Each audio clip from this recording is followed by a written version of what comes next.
Oi pessoal, tudo bom? Estamos aqui de novo, mais um papo com vocês. Oi pessoal, tudo bem?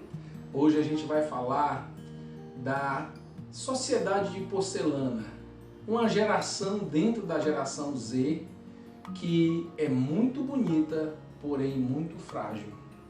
Mas explica primeiro o que é essa geração Z. Bom, a geração Z, eu vou ler um pouquinho aqui sobre essa geração, tá? A geração Z sucedeu a geração Y e é uma geração de pessoas que nasceram entre o começo dos anos 90 e o fim da primeira década do século 21, 2010. A geração Z é constituída por pessoas que nasceram durante o advento da internet e do crescimento das novas tecnologias. Características dessa geração são conhecidos por serem mais críticos, exigentes, autodidatas e não gostam de seguir hierarquias. Então, onde é que vem essa questão de não querer seguir hierarquia? Isso é bom ou é ruim, afinal de contas? Pois é, falar de hierarquia familiar, ela é bem clara na atualidade. Por quê? Porque na década de 80, por exemplo, todos sabiam quem mandava na casa, sabiam como se comportar, quem era o pai, quem era o filho, quem era a mãe, quem era a filha. Então, era muito clara a hierarquia. O que a gente percebe nessa sociedade de porcelana na atualidade é alguns limites não tão claros, não tão... Os pais, que já era uma tendência que vinha da chamada geração Y, agregaram muito sentimento de culpa no fato do pai e a mãe estarem fora trabalhando. Uma característica da nossa geração, os pais trabalharem fora. E isso diminuiu muito o tempo da convivência dele com os filhos, como a gente já falou em outros vídeos aqui. Mas hoje o que é que a gente está querendo trazer? Como é que você pode educar melhor um filho seu?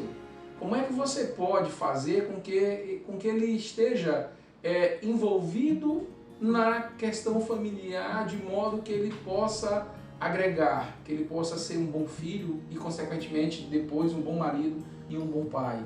Hoje a gente vê uma geração todinha, principalmente os adolescentes, um culto imenso ao corpo, um culto imenso à questão da beleza e muito pouco a questão dos valores morais, religiosos, espirituais. A preocupação com o exterior, não é isso? É com ter e não com ser.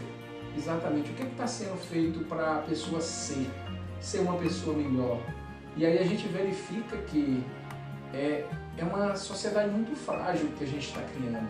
E aí nesses tempos de caos que a gente vive, qual a fortaleza que a pessoa está... Quem é que está dentro da armadura? Né? Quem está dentro da armadura? Qual é a fortaleza que a pessoa está criando para ela conseguir viver no mundo de hoje? Por que eu falo isso? Porque tem muitas crianças hoje que mandam nas suas casas. É impressionante. E eu não sei aonde é que isso vai dar. É tudo em função do pequeno reizinho ou da pequena rainha. É a hora da pessoa de comer, o restaurante que quer ir e por aí vai. É tudo em função desse reizinho ou dessa rainhazinha. Mas na hora de ser pai, você tem que ser pai. Você não pode ser amigo. Amigo é outra coisa. É a questão do posicionamento, né? Se você não se posicionar como pai, se você não se posicionar como mãe, o seu filho não vai lhe ver como pai ou como mãe. Você sendo mãe, você não pode se posicionar como amiga. Você é mãe, você não é amiga. O pai ele não pode se posicionar como amigo, ele é o pai. Até porque esse filho precisa de um referencial.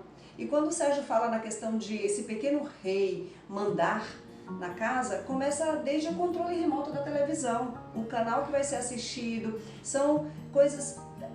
mas Elisa, Sérgio, só tem 2 anos, tem só 1 aninho, deixa eu ficar vendo. Começa a se educar desde quando nasce, começa a se impor limites desde quando nasce. Tem uma questão que eu gosto de deixar muito clara, que nas gerações anteriores era muito, muito rígida a educação. Tinha pouco diálogo.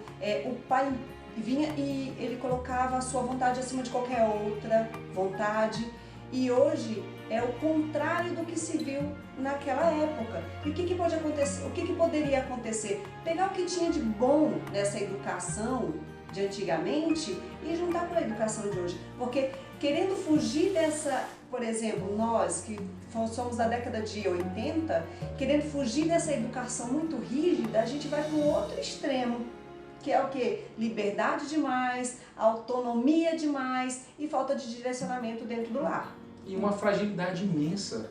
São pessoas que, como são muito pouco contrariadas por seu pai e sua mãe, que fazem todas as suas vontades, essas pessoas não estão preparadas para a vida. Elas não estão preparadas para a contrariedade, que é normal. Para lidar com frustrações. Ano passado, eu ministrei uma palestra numa escola e um professor do ensino médio perguntou como lidar com esses alunos que estão ansiosos, que estão com medo, que não sabem o que fazer, o vestibular está ali, o Enem está ali, como lidar com isso, como é que eu vou fazer isso? É uma pergunta de professores, é uma pergunta de pai, de mãe, como que meu filho vai lidar se ele não passar no primeiro vestibular? Ele precisa entender que durante a caminhada dele, ele vai ter altos e baixos, ele vai vencer e muitas das vezes não. Picos e vales. Picos e vales, que é um livro que a gente gosta muito. Então ele vai ter que aprender a lidar com essas frustrações. E quando ele não aprendeu isso na infância, porque tudo lhe era entregue de mão beijada... Tudo fácil. Tudo a seu fácil. tempo, a sua hora, a sua comida, as suas vontades, um controle absoluto da TV, como tu já falou. Como é que ele vai aprender a lidar com a primeira frustração no relacionamento? Né? Lá na adolescência, no namoro, o primeiro não. É ensinar para o filho desde pequeno que vão existir esses altos e baixos. E a gente passa por eles, mais fortes ainda. Então, que mal tem se seu filho não passar no primeiro vestibular? Ele é jovem, ele vai superar isso. Só que o que tem acontecido com os jovens atualmente é que o mundo acabou. E indo um pouco mais fundo, por essa falta de lidar com frustração, vem a depressão e, consequentemente, isso se agravando até o pensamento suicidas. Pensamentos destrutivos, né? Destrutivos. Isso é muito sério, papai e mamãe. E esse filho de porcelana, muitas vezes, vai chantagear os pais e as mães com esse pensamento suicida. Ah, ele tentou se suicidar. Ah, agora ninguém pode fazer mais nada que o contrarie. Será que é esse o caminho? Será que é esse caminho da não contrariedade? Ou será que não está na hora de realmente você o quê? Se impor, retornar o controle de sua vida? O psicólogo que tu leu outro dia um livro fantástico dele, né? Ele fala disso aí, que vai no aeroporto pegar os filhos de um milionário, um amigo milionário, que estavam voltando da Disney. E o pai, era dia do aniversário do pai, se não me engano, e o pai todo cheio de anseios, porque tinha sido um cara pobre, que tinha batalhado muito e tinha dado para os filhos tudo aquilo que ele não tinha. E mostra a decepção dele ao encontrar os filhos voltando do aeroporto, né? A palavra se chama gratidão. E eu te pergunto, seu filho é grato por tudo que você concede a ele? Ou ele é um ingrato e só olha aquilo que está faltando? Não olha tudo aquilo que ele tem. Então é isso, a gente queria levar você a refletir sobre tudo isso que a gente está falando. Como é que você está criando seus filhos? Ele é um reizinho ou é uma pessoa que está contribuindo com sua casa, com sua família, com as realizações, com seus sonhos? E lembrando que ainda dá tempo de mudar. Mesmo seus filhos sendo adolescentes, sempre há tempo de mudar. E como é que você vai conseguir essa mudança? Você vai conseguir essa mudança a partir do momento que você entender qual é o ferramental que você precisa entregar para o seu filho para ele se tornar uma pessoa mais equilibrada. Uma pessoa que tenha também a questão de ser no interior dele. Lembrando que essa mudança tem que começar em nós, pai e mãe. A mudança começando conosco, consequentemente, eles mudarão também. Pense nisso.